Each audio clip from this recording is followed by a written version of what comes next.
Ukraine के राष्ट्रपति Vladimir ने अमेरिका के राष्ट्रपति डोनाल्ड ट्रंप पर बहुत बड़ा हमला किया है। जेलेंस्की ने कहा है कि ट्रंप फेक न्यूज के जाल में फंस गए हैं और यूक्रेन बिल्कुल भी बिकाऊ नहीं है। जेलेंस्की का इतना आक्रामक रुख दुनिया पहली बार देख रही है। जेलेंस्की में ऐसा बदलाव तुर्की दौरे के बाद नजर आया।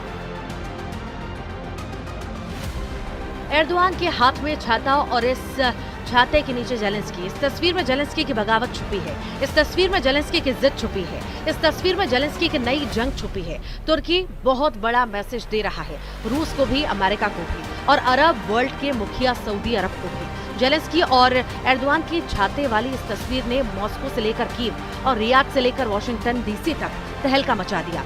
जब यूक्रेन में युद्ध तेज हो रहा है, पुतिन को खतरनाक जंग लड़ने के लिए और ज्यादा तैयार है। रूस की फौज लगातार यूक्रेन पर बम बरसा रही है और नए नए मोर्चे फतह कर रही है। जब कुर्स्क और डोनेट्स्क सबसे बड़े वॉर फ्रंट बन चुके हैं, जहां गोले बारूद की हुकूमत है और रहम और जान बख्शने वाला कानून खत्म हो चुका है।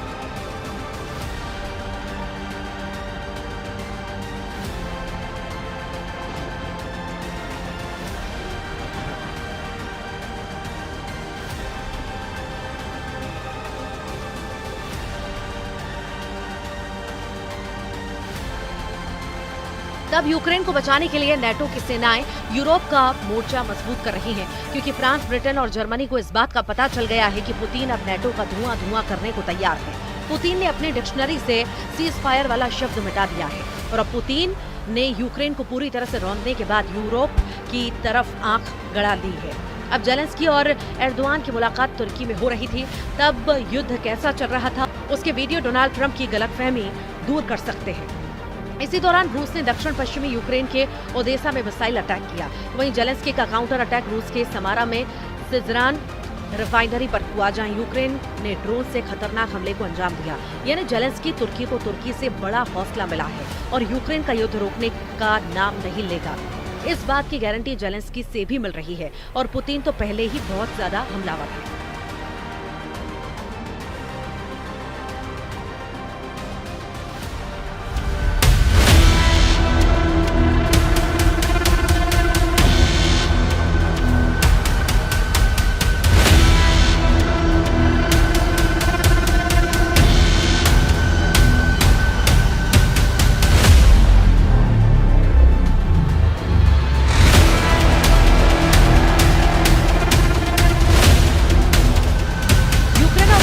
ताजा हमले रियाद में हुई अमेरिका और रूस की मीटिंग के बाद हुए हैं। यानी पुतिन और जेलेंस्की दोनों ट्रंप को साइलेंट मैसेज दे रहे हैं। मैसेज ये कि युद्ध वो अपनी शर्तों पर रोकेंगे। इसी के बाद जेलेंस्की की एर्दोआन के साथ सीक्रेट मीटिंग की। जेलेंस्की ने साफ कर दिया है कि रियाद में हुई बैठक के कोई मायने नहीं। रियाद में अमेरिका और रूस के विदेश मंत्री मिले तो जेलेंस्की ने अकारा पहुंचकर एर्दोआन को गले लगा दिया। जेलेंस्की बताना चाहते हैं कि जिस युद्ध को शांत करने के लिए यूक्रेन को शामिल नहीं किया जाएगा, उस युद्ध की आग जलती रहेगी।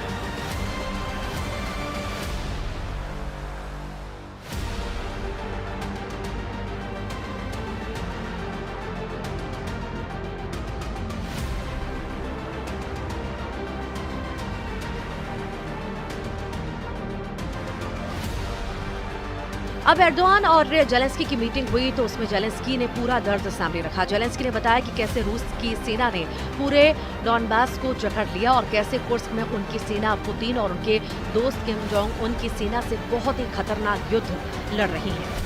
इस पर तुर्की के राष्ट्रपति ने कहा है कि वो यूक्रेन की संप्रभुता और अखंडता बनाए रखना चाहते हैं। एर्दोआन ने कहा है कि यूक्रेन युद्ध का मसला तुर्की में सुलझाया जाना चाहिए। एर्दोआन ने जेलेंस्की से कहा कि इस युद्ध में कोई विजेता नहीं होगा, इसलिए शांति को चुना जाए, क्योंकि शांति कायम होने पर कोई इस युद्ध में हारा हुआ नहीं कहा जाएगा। उधर तुर्की के राष्ट्रपति का कहना है कि इस युद्ध में कोई विजेता नहीं होगा, न ही शांति कायम करने पर कोई हारा माना जाएगा। हमने युद्ध के पहले दिन से ही पक्षों के बीच बातचीत से शांति बनाने की कोशिश की है। यूक्रेन से आने वाली तस्वीरों ने सिर्फ युद्ध को लेकर बहुत बड़ी चिंता तुर्की ही नहीं बल्कि लंदन और पेरिस तक फैला दी।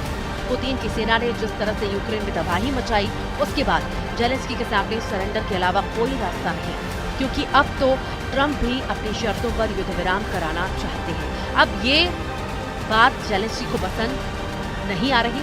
एर्दोआन से मिलने से पहले व्लादिमीर तुर्की की राजधानी अंकारा में उस जगह गए जो तुर्की के लिए काफी मायने रखती है। ये तुर्की के पहले राष्ट्रपति मुस्तफा कमाल अतातुर्क की कब्र है। तुर्की में जेलेंस्की बहुत बड़ा दर्द लेकर पहुंचे। दर्द इस बात का कि जिस बैठक में यूक्रेन पर फैसला होना है वहां उनको शामिल नहीं किया गया। ये बात एर्दोआन को भी पसंद नहीं आई और वो चाहते हैं कि यूक्रेन का फैसला तुर्की में उनकी टेबल पर हो।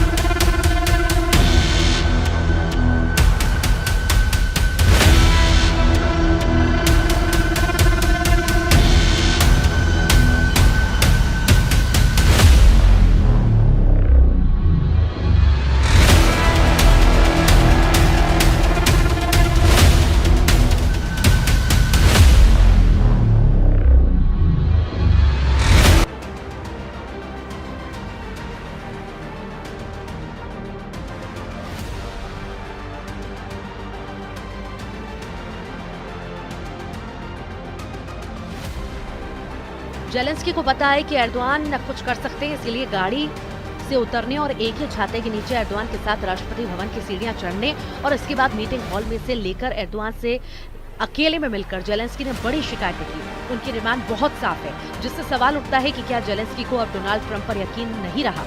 जेलेंस्की चाहते हैं कि शांति वार्ता में यूरोपीय संघ को शामिल किया जाए, तुर्की को शामिल किया जाए और ब्रिटेन भी हो, यानी रियाद में अमेरिका और रूस की बैठक को जेलेंस्की ने पूरी तरह खारिज कर दिया है।